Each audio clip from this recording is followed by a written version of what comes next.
It's halftime in both games in Paris and Saint-Etienne between Wales and Russia.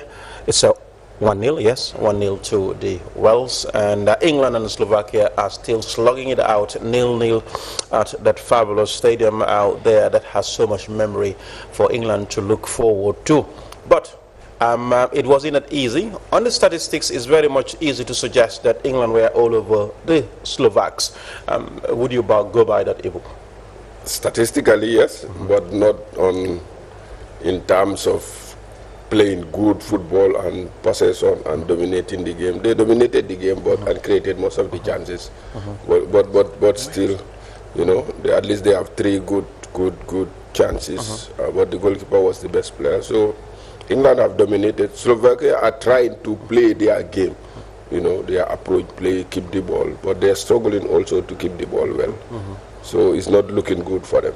Not looking good for them as it stands right now. Even though Russia, I thought they were a goal down, but they're 2 down, in which suggests that Wales, whatever the outcome of this match between the Slovaks and the Brits, they will be true. And that was something we sincerely know that they will be. Hence, they beat the Slovaks earlier on in this game.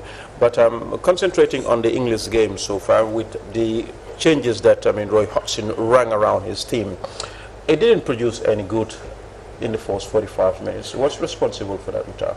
No, I think the only thing that's missing is a goal. I think they've dominated the possession. They've had the better chances. Jamie Vardy would even tell himself that first chance he had, he should have scored it. Lallana has had a good chance. When you look setting up a team, you always have the problem to create the chances. It's another thing. It's the hardest thing in football to score the goals, and that's all England are missing so far. I think in the midfield, you have new faces in there, Wilshere and Henderson, and Ibu said at the start of the game, they'll struggle with the match fitness, and you can see that they're not quite 100% sharp, because this is their first game in the tournament, and at a very, very high level with a lot of pressure at stake, it doesn't seem like they're able to handle the occasion well. Sturridge and Vardy are looking a bit sharper, but as far as the rest of the team's concerned, I think they need to wake up in this next 45 minutes, because it looks like Wales are going to win the group. How long does it take a player in their caliber, in their circle, to get to that form that would force the ordinary onlooker to suggest that the guy is up form, he's sharp, he's might fit? Yeah, the issue with a lot of the time with players is they want to come back as soon as possible. It's not good for them to be injured and being in the gym all the time. It doesn't, if you're a footballer, you don't want to spend your time in the gym. You want to be on the football pitch. So sometimes you almost just on the right. Klein is doing well. He's overlapping. He's creating the chances there. But if you look at on the other side, on the left, there is no penetration. Also in the middle, you don't see the midfield players, moving and changing places, as we normally want to see with midfield players. Henderson is that type of midfield player. He's a box-to-box midfield player, but his fitness is doubtful. Storage is dropping in the middle, which he doesn't need to do, which he always do, because sometimes he's a bit reckless with his possession, and that could be dangerous. He's more dangerous in the box because he's a goal poacher. Vardy had a chance, and we just saw, and he should have scored at this level. You cannot afford to miss such chances, and they are paying the price of missing some of these. 45 minutes left. Russia, it's not over for them, but they've seen and shown themselves to be the worst team on the pitch, and also off the pitch they've got the worst paid fans. So I don't think too many people will be suffering if Russia goes out early. But I think definitely if it stays as it is, England will be kicking themselves with that last minute goal that they conceded against Russia. Okay. Roy Hodgson would not be blamed if anything goes wrong, because at least depending on who he's talking in here, he has been brave. He has produced or selected. It's England we're talking about. Exactly. It will never be, even if they're winning 2-0, 3-0 now, I'll tell you now, there'll be some people still trying to find criticism with it. But it's 0-0. It's not the worst case scenario. They could find themselves losing. So I think the initiative will be with them. They have the likes of Rooney still on the bench, even though I'm told he's not 100% fit. They have, again, options on the bench to change it if they need to. They have a lot of different variations that they can use. I think, don't forget, Harry Kane is still on there, and yes, he suffered in the first 2 games, but this could be a game for him, or even someone like Sterling to come off the bench and make a difference. It's possible. Let's look at the other 2 teams in the group, that is Russia and Wales, and 2-0 up, as we said earlier on. The Russians, as you said, adios. No one is going to miss them. Nobody gonna miss them, but it is worse for Russian football. Absolutely. Because they are hosting the World Cup in 2 years. And with this performance, you cannot see within 2 years how can they transform the team to be a good team that can make a difference in the World Cup. So I think it's very, very bad for Russia. Very bad for Russia, because this would have been a test ground for them, and to showcase what it is that they're going to come up with. But wouldn't the optimistic ones suggest that no, they have time in 2 years? They have a very strong league from which, if not punctuated by lots of foreign talents, they could put up a good team together. Where will they get the talent? You don't normally see now Russian players playing outside. Because before you have so many Russian players moving to other leagues. Now you don't see that. Most of the players are playing, in Russia, and I think these are the best players the coach can select from. Unless there is a diamond that is there that nobody has seen.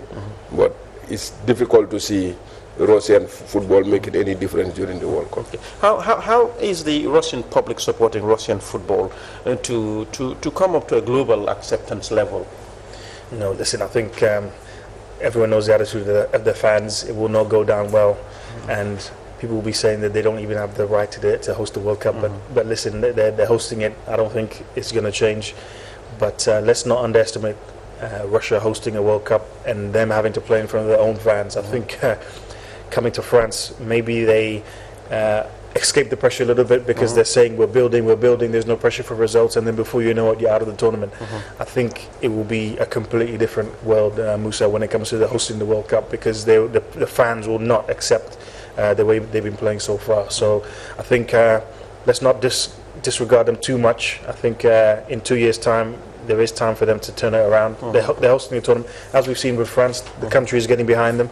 It will be the same with Russia. And everyone that plays Russia in the World Cup will have the whole crowd against you.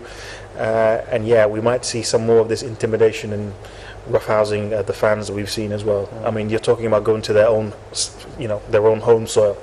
And this is how they're behaving in another country. So what are they going to do in their own country? So I'm just fearful. Being in your own backyard, you have the liberty and you have the license to do certain things. You are able to do that in foreign land. What about in your own backyard?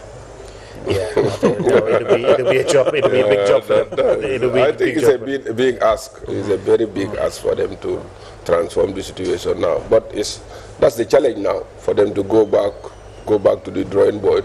Look at what went wrong. How do they rectify it for the good of the Russian people? I think they might need the world football family to support them, at least to inculcate some values as to what it is that the global game is. No, it's difficult. It's very difficult, because any team, if you follow a team, you look for a star player, maybe one or two. Russia don't really have that. And then you look at the style of play. They don't really have the players or the style of play to attract anybody. Who's to say that they might find somebody in the next 2 years? It's possible. But listen, there's 45 minutes left. As it stands now, they're out of the tournament. If they come back, anything is possible. They could sneak through as one of the best third place if they manage to get 4 points and win the game. Who knows? If they come back to draw it, of course, we know that's not going to be enough. Yeah. Never say never in this global game of football, and especially competitions at this level. And do we expect an introduction of new personnel in both teams? Yes, especially for England. I expect them to at least change the team a little bit and bring in, in the last game he was able to bring over 4 strikers, all his strikers. Because he wanted to score. Yes, and today also he will want to score, and you will likely to see somebody like Rashford coming in, who is a very exciting player, and also in midfield, I don't know whether Rooney will be introduced or early, but he needs something different, especially like Rooney, who is very good in this tournament in spreading passes and so on. You need